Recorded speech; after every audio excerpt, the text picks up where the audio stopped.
ಇದು ನನ್ನ ಸ್ನೇಹಿತನೊಬ್ಬ ಹೇಳಿದಂಥ ತಮಾಷೆ ಘಟನೆ.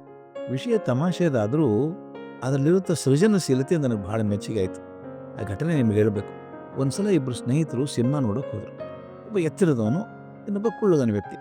ಈ ಕುಳ್ಳಗಿದ್ದವ್ರು ಸಿನಿಮಾದಲ್ಲಿ ಎಲ್ಲಿ ಕೂತರೂ ಕಷ್ಟನೇ ಪಾಪ. ಅದರಲ್ಲೂ ಅವ್ರ ಮುಂದೆ ಕುಳಿತಂಥ ವ್ಯಕ್ತಿ ಎತ್ತರವಾಗಿದ್ದರಂತೂ ಮುಗದೇ ಹೋಯ್ತು. ಸಿನಿಮಾ ಕಾಣಿಸೋದೇ ಇಲ್ಲ. ಮುಂದೆ ಗುಬ್ಬಚ್ಚಿ ಗೂಡಿನಂಥ ಕೇಶ ವಿನ್ಯಾಸ ಮಾಡಿಕೊಂಡಂಥ ಮಹಿಳೆ ಕೂತಿದ್ದರಂತೂ ಅದೇ ಹಣೆಬರ. ಮುಂದೆ ಕುಳಿತವರ ಕತ್ತುಗಳ ಸಂಧಿಯಲ್ಲಿ ಸಿನಿಮಾ ನೋಡೋ ತವಕ. ಹಾಗೆ ಹೀಗೆ ಅವ್ರ ಬೋನಲ್ಲಿ ಅಷ್ಟಾಗಿ ಈ ಕಡೆ ಆ ಕಡೆ ನೋಡ್ಕೊಂಡು ನೋಡಬೇಕು. ಸಿನಿಮಾ ಮುಗಿಯೋ ಹೊತ್ತಿಗೆ ಕತ್ತಿನ ನೋವು ಬಂದಿರ್ತದೆ. ಈ ಕುಳ್ಳ ವ್ಯಕ್ತಿಗೆ ಹಾಗೆ ಆಯಿತು. ಇನ್ನು ಮುಂದೆ ಕುಳಿತಿದ್ದವನು ಎತ್ತರ ಮಾತ್ರ ಅಲ್ಲ, 4 ಜನ ಹೊರುವಷ್ಟು ಕೂದಲನ್ನು ಒಬ್ಬನೇ ಹೊತ್ತಿದ್ದ ತಲೆ ಮೇಲೆ. ಇವನಿಗೆ ಆ ಕಡೆ ಬಗ್ಗೆ ಈ ಕಡೆ ತಿರುಗಿ ಸಾಕಾಗೋಯ್ತು. ಸಿನಿಮಾ ಬರೀ ಪತ್ತೇದಾರಿ ವಿಷಯದ್ದು, ಕುತೂಹಲ ಬಿಡ್ತಾ ಇಲ್ಲ. ಕಡೆಗೆ ಈ ಮನುಷ್ಯನ ರೇಗ್ ಹೋಯ್ತು. ಪಕ್ಕಕ್ಕೆ ತಿರುಗಿ ತನ್ನ ಸ್ನೇಹಿತ ಇದ್ನಲ್ಲ, ಅವ್ನು ಹೇಳ್ದ, ಈ ದರಿದ್ರದವನು ನನ್ನ ಸಿನಿಮಾ ನೋಡೋಕ್ಕೆ ಬಿಡ್ತಾ ಇಲ್ಲ, ಅವ್ನ ತಲೆಗೊಂದು ಸರಿಯಾಗಿ ಏಟ್ ಹೊಡಿಬೇಕು ಅನಿಸಿದ ನನಗೆ ಅಂತ. ಸ್ನೇಹಿತಕ್ಕೆ ಹೌದಾ, ಹೊಡಿ ನೋಡೋಣ, ಅವ್ನು ನೋಡಿದ್ಯಾ ಅವನೊಂದು ತಿರುಗಿ ಕೊಟ್ಟರೆ ನೀನು ಪಾತಾಳಕ್ಕೆ ಹೋಗ್ತೀಯಾ ಅಂದ. ಈ ಕುಳ್ಳು ಭಾಳ ಬುದ್ಧಿವಂತ, ನೋಡಿ ಏನು ಮಾಡ್ತೇನೆ ಅಂದ. ಗೆಳೆಯನಿಗೆ ಉತ್ಸಾಹ ಬಂತು. ಹೇಳ್ದ, ನೋಡ, ನೀನು ನಾನು ಹೊಡೆದಿದ್ದೆ ಆದರೆ ನೀನು ₹100 ಕೊಡ್ತೇನೆ. ಆಯಿತು ಅಂದ ಕುಳ್ಳ. ಮುಂದೆ ಸರಿದು ಮುಂದೆ ಕುಳಿತಿದ್ನಲ್ಲ, ಅವ್ನು ಬೆನ್ನ ಮೇಲೆ ರಪ್ಪನ ಹೊಡೆದು ಹಲೋ ರಮೇಶ್ ಅಂದ. ಸುತ್ತಮುತ್ತವ್ರು ಎಲ್ಲರೂ ತಿರುಗಿ ಕಡೆ ನೋಡಿ, ಏನು ಸಪ್ಪಳ ಇದು ಅಂತ.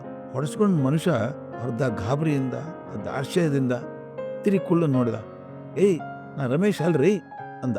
ಈ ಕುಳ್ಳ, ಸಾರಿ ಸರ್, ಗೊತ್ತಾಗ್ಲಿಲ್ಲ ಅಂದ. ಮತ್ತೆಲ್ಲ ಶಾಂತ ಆಯಿತು. ಕುಳ್ಳ ಸ್ನೇಹಿತನ ಕಡೆಯಿಂದ ₹100 ಕಿತ್ಕೊಂಡ. ಆದರೆ ಸಿನಿಮಾ ನೋಡೋ ತೊಂದರೆ ಕಮ್ಮಿ ಆಗಲಿಲ್ಲಲ್ಲ. ಮತ್ತೊಮ್ಮೆ ಕುಳ್ಳ ಹೇಳ್ದ, ಇನ್ನೂ ಹೊಡಿಬೇಕು ಅನಿಸಿದೆ ಅವನಿಗೆ ಸರಿಯಾಗಿ ಅಂದ. ಸ್ನೇಹಿತನಿಗೆ ಆಶ್ಚರ್ಯ ಆಯ್ತು. ಇನ್ನೂ ಹೊಡಿತೀಯಾ? ಈ ಬಾರಿ ನಿನ್ನ ಕತೆ ಮುಗ್ದಂತೆ ಆಯಿತು. ಯಾಕಂದ್ರೆ ಆಗಲೇ ಏನೋ ಪೂರ್ತಿಯಲ್ಲೇ ಹೊಡೆದಿದ್ದಾನೆ ಅಂತ ಅನ್ಕೋತಾನೆ ಅವನು. ಈ ಸಲ ಹೊಡೆದ್ರೆ ಸರಿಯಾಗಿ ಕೊಡ್ತಾನೆ ನಿನಗೆ. ಈ ಬಾರಿ ಹೊಡೆದ್ರೆ ಮತ್ತೆ ₹100 ಕೊಡ್ತೀನಿ ಅಂದ. ಕುಳ್ಳ ಕೈ ಉಜ್ಜಿಕೊಂಡು ಮುಂದೆ ಸರಿದು ಮುಂದೆ ಕುಳಿತಿದ್ದಲ್ಲ, ಆ ಬೆನ್ನ ಮೇಲೆ ರಪ್ಪನೆ ಹೊಡೆದ. ಮತ್ತೆ, ಯಾಕ್ರಿ ಸುಳ್ಳು ಹೇಳ್ತೀರಿ, ನೀವೇ ರಮೇಶ್ ಅಲ್ವೇ, ನನ್ನ ಸ್ನೇಹಿತ, ನಿನಗೆ ನೀವು ಹೇಗೆ ಕಾಣ್ತೀರಿ ಅಂತ ಹೇಳಿದ್ದ ನನಗೆ ಅಂತ. ಮುಂದೆ ಕುಳಿತವ ಕೋಪದಿಂದ ತನ್ನ ಜೇಬಿನಿಂದ ಮೊಬೈಲ್ ಫೋನ್ ತೆಗೆದ, ಅದೊಂದು ಬ್ಯಾಟ್ರಿ ತೆಗೆದ, ಮುಖಕ್ಕೆ ಹಿಡ್ಕೊಂಡ. ಬೆಳಕು ನೋಡ್ರಿ, ಸರಿಯಾಗಿ ರಮೇಶ್ ಅಲ್ಲ, ಸಾರಂಗಪಾಣಿ ಅಂದ. ಈತ ಕುಳ್ಳ ತನ್ನ ದೇಹವನ್ನು ಇನ್ನಷ್ಟು ಕುಗ್ಗಿಸ್ಕೊಂಡು ವಿನಯದಿಂದ, ಕ್ಷಮಿಸ್ಬಿಡಿ ಸರ್, ನೀವು ಥೇಟ್ ನಮ್ಮ ರಮೇಶ್ ನನಗೆ ಕಾಣ್ತೀರಿ ಸರ್ ಅಂದ. ನಂತರ ಕತ್ಲಲ್ಲಿ ನಕ್ಕು ಗೆಳೆಯನ ಕಡೆಯಿಂದ ಮತ್ತೆ ₹100 ಇಸ್ಕೊಂಡ. ಇಂಟರ್ವಲ್ ಆಯ್ತು, ಮಧ್ಯಂತರ. ಮತ್ತೆ ಸಿನಿಮಾ ಪ್ರಾರಂಭ ಆದಾಗ ಇವನ ಸಮಸ್ಯೆ ಪರಿಹಾರ ಆಗಲೇ ಇಲ್ಲಲ್ಲ. ಕುಳ್ಳನ ಉತ್ಸಾಹ ಹೆಚ್ಚಾಗಿತ್ತು. ಇನ್ನೂ ಹೊಡಿಬೇಕು ಅನಿಸಿದೆ ಅವನಿಗೆ ಅಂತಂದ. ಸ್ನೇಹಿತ ಹೇಳ್ದ, ಬಹುಶಃ ನಿನಗೆ ಕೇಳಿಗಾಲ ಬಂದಿದೆ, ಈಗಾಗಲೇ 2 ಸಲ ಹೊಡೆದಿದ್ಯಾ. ಅವನು ಅಲ್ಲಿ ಅಂದಿದ್ದಾನೆ, ಮುಖಕ್ಕೆ ಬೆಳಕು ಹಿಡ್ಕೊಂಡು ತೋರಿಸಿದಾನವನು. ಈ ಸಲ ಹೊಡಿ, ಈ ಸಲ ಹೊಡೆದು ₹200 ಕೊಡ್ತೀನಿ ನನಗೆ ಅಂದ. ಪ್ರಯತ್ನ ಮಾಡು ಅಂದ. ಕುಳ್ಳ ಮತ್ತೆ ಕೈ ಉಜ್ಜಿಕೊಂಡು ಮುಂದೆ ಸರಿದು ಮುಂದೆ ಕುಳಿತಿದ್ದಾನು. ಬೆನ್ನಿಗೆ ರಪ್ಪ ಅಂತ ಹೊಡೆದ. ಸರ್, ಕ್ಷಮಿಸ್ಬಿಡಿ ಸರ್, ನಮ್ಮ ರಮೇಶ್ ಸಿಕ್ಕ, ಮಧ್ಯಂತರದಲ್ಲಿ ನೋಡಿದೆ ಅವನು ಅಲ್ಲಿ ಬರಗಡೆ 3ನೇ ಸಾಲಲ್ಲಿ ಕೂತಿದ್ದಾನೆ, ನೋಡೋದಕ್ಕೆ ಮಾತ್ರ ಥೇಟ್ ನಿಮ್ಮ ಹಾಗೆ ಇದ್ದಾನೆ ಸರ್, ಕ್ಷಮಿಸ್ಬಿಡಿ, ನೀವು ತೊಂದರೆ ಕೊಟ್ಟೆ ಅಂದ. ಆತ ಆಯ್ತಲ್ಲಪ್ಪ, ನಿಮ್ಮ ರಮೇಶ ಸಿಕ್ಕನಲ್ಲ, ಇನ್ನು ನಾನು ತೊಂದರೆ ಕೊಡಬೇಡಿ ಅಂತ ನಿಟ್ಟುಸಿರು ಬಿಟ್ಟು ಕೂತ. ಕುಳ್ಳಿನ ಜೇಬಿಗೆ ಮತ್ತೆ ₹200 ಸೇರ್ತು. ನೋಡಿ, ಈ ಕುಳ್ಳನ ಸೃಜನಶೀಲತೆ ಹೇಗಿತ್ತು ಅಂತ. ಒಂದು ಸಮಸ್ಯೆಗೆ ಅತಿ ಹೆಚ್ಚು ಪರಿಹಾರಗಳನ್ನು, ದಾರಿಗಳನ್ನು ಕಂಡುಕೊಳ್ಳೋದಿದೆ, ಅದೇ ಸೃಜನಶೀಲತೆ. ಸೃಜನಶೀಲತೆ ಅಂದರೆ ಹೊಸದನ್ನು ಸೃಷ್ಟಿ ಮಾಡಬೇಕು ಅನ್ನೋದು ಒಂದು ರೀತಿ, ಆದರೆ ಅದೇ ಅಲ್ಲ.